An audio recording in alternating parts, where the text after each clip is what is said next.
বিরতির পর স্বাগত। কিছুক্ষণ আগেই রাজ্য বিজেপি মন্ডল সভাপতির তালিকা প্রকাশ করা হয়েছে। 7টি মন্ডল সভাপতির তালিকা প্রকাশ করা হয়েছে।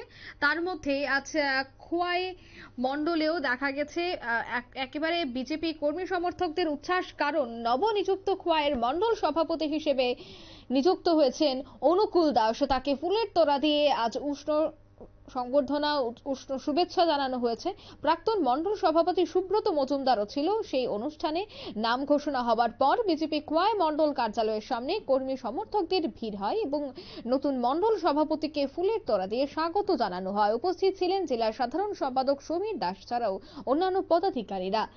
আজকের এই অনুষ্ঠানে সংবর্ধনা থেকে কি বলছেন সংশ্লিষ্টরা শোনাচ্ছি। আমি আপনাদের সবাইকে নমস্কার জানাই।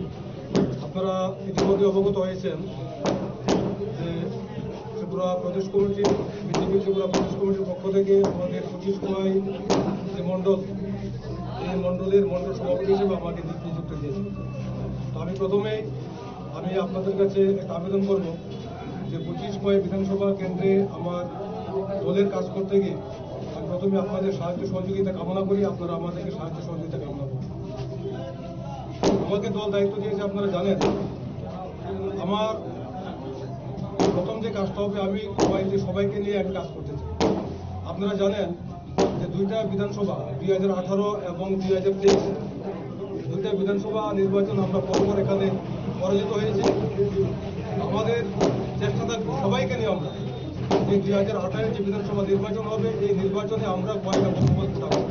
এটাই হবে আমার প্রথম এবং প্রধান লক্ষ্য। এক্ষেত্রে আপনাদের প্রত্যেকের সাহায্য সহযোগিতা আমি কামনা করি।